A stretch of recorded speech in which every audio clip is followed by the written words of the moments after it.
Welcome to another episode of Mission Compliance, Unleashing Growth Potential for Defense Contractors. In today's episode, we continue down the road of understanding CMMC, its regulations, and controls.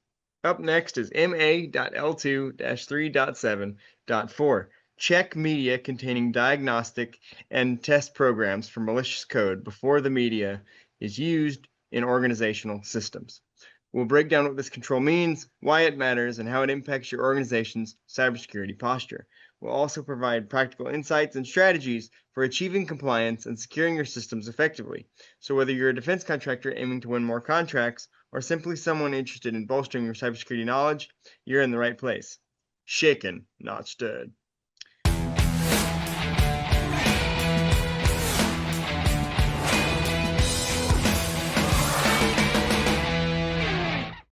We're joined once again today by Mike Frieder, President of On-Call Compliance Solutions and a CMMC Professional Assessor. Thanks for joining us, Mike.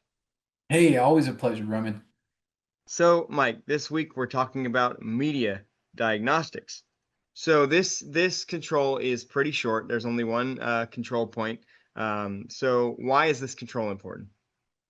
Well, Roman, I'll tell you, a lot of people don't know that it is very possible for the IT guy to wind up being the Trojan horse.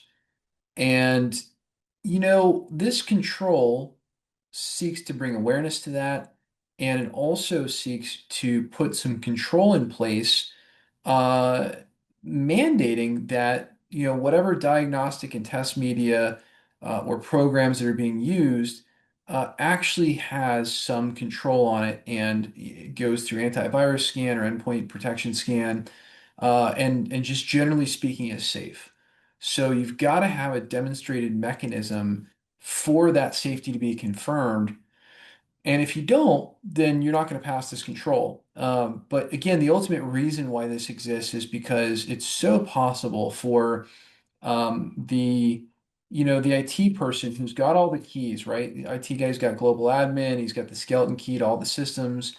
It's just generally possible for that person to be able to accidentally bring something really bad and malicious into the system. So there's got to be some controls around that team as well. So we mentioned there is just a single assessment point on this one. That'll be a short one. So what is that single point?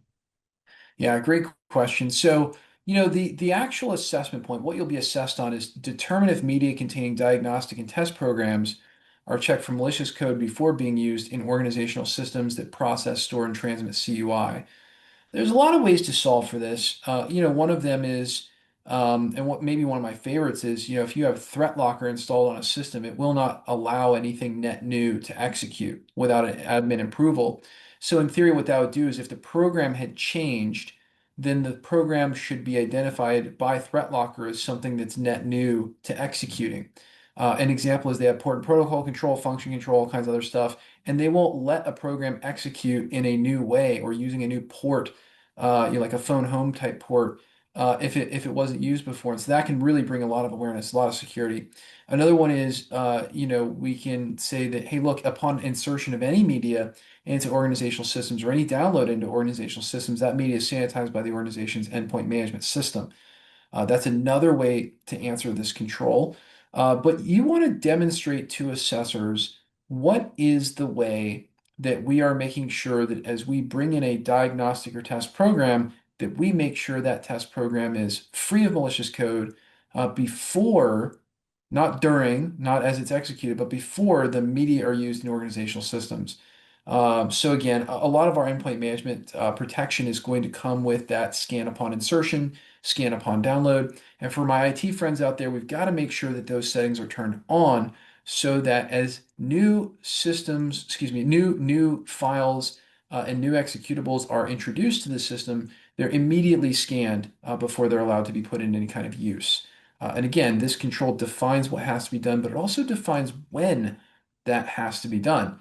And the when is going to be, again, as net new comes in contact with our CUI handling system, very, very important. What, if any, are the potential difficulties of enacting this one in an organization? Yeah, fortunately, I think you're not really going to have a whole lot of cultural blowback on this control. Very much different than the next control, which talks about multi-factor authentication. I'm sure we're going to have a good couple of podcasts on multi-factor authentication. Unlike that, look, it's really something that affects the IT guy or the vendor or the repair person. Those are the folks that are really using these. And I think maybe, if I think about what are the problems, well, the number one problem is the IT guy thinks he's got all the keys, and so he's immune to any kind of real controls. So that's definitely not true. But again, generally speaking, the people who are in the IT department also have some level of IT administrative responsibility, which would include, cleaning up after a disaster. So, look, they're pretty on board with this. I don't think there's a whole lot of pushback or blowback on this one. Other than, I will say that there's a lot of endpoint protection systems out there that are strictly antivirus, and they do not react in the introduction of net new files or executables to the system. So in other words, they may have scan upon download or scan upon insertion turned off.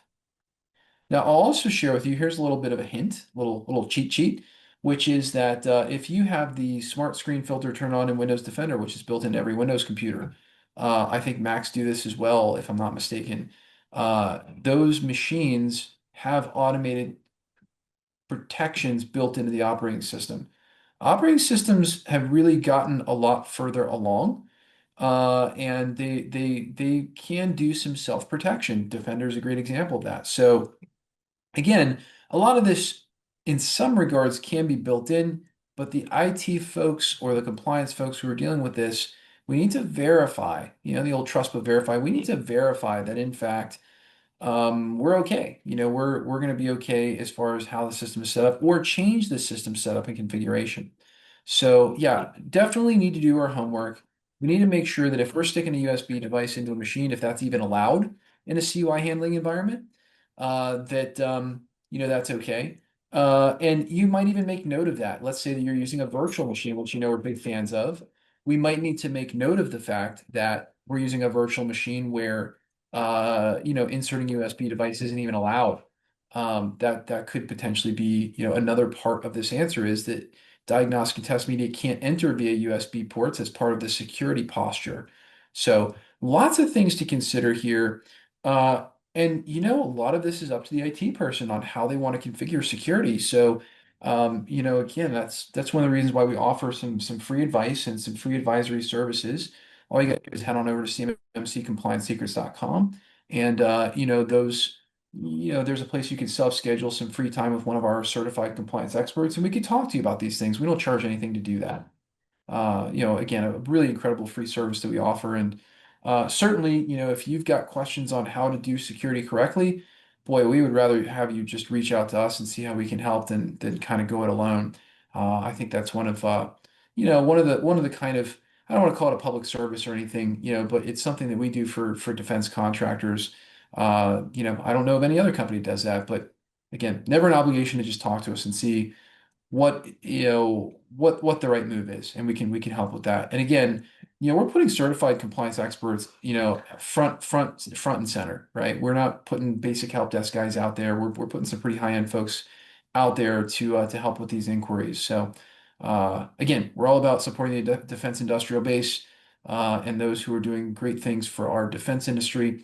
And we're here to help. We're here to help. So yeah, shouldn't be a whole lot of resistance to this. But I will say you've got to look at your tools, and IT folks don't often look at their tools and how they're configured, especially in the lens of security and information security. So, yeah, just a little bit of homework we all have to do. Well, we told you this one was going to be quick, but before we wrap up, we're going to do what we always do and ask the silly question that is not really at all pertaining to the topic, but then Mike somehow finds a way to make it pertain to the topic. So this week's talking about media and that kind of thing. This week's silly question is, what's the IT version of stranger danger when it comes to plugging in unknown media? Oh, it's I think I could not have phrased it better myself. Your systems should be like little kids. They should know that when they're offered candy, they should scream "stranger danger" and run away. Uh, I think that's a really great that's a great way to phrase exactly what this control is really calling for. It's calling for your systems to call stranger danger on any net new file that's going to come in. Obviously, diagnostic and test programs are part of that. And so your systems really need to know what is the stranger danger. And we should consider everything a stranger danger. If we don't know it, it's not basically whitelisted and approved. And that's the way to keep your system safe. So I like it. Maybe we should just call them stranger danger systems instead of endpoint protection systems. I don't know. I feel like endpoint protection system fits the industry a little bit more, but I like where your head's at. Uh, and that wraps up another great episode of Mission Compliance. We hope our discussion today has provided you with valuable insights, practical strategies, and inspiration to navigate the ever-evolving world of defense. We'd like to extend our appreciation to Mike for joining us and talking about the very important topic of the stranger danger when it comes to unknown media. Thanks, Mike. Hey, anytime, Roman. Happy to do it.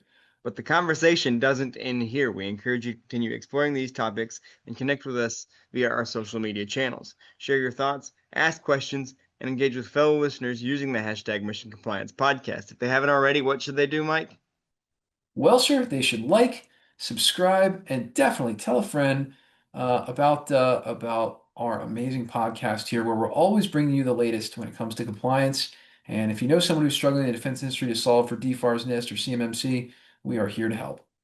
You heard him. Hit that like, subscribe, and follow button on your favorite podcast platform so that you know when new episodes like this one are released. We'd also really appreciate it if you could take a moment to rate and review the show. Your feedback helps us to continue to bring you thought-provoking episodes and high-quality content.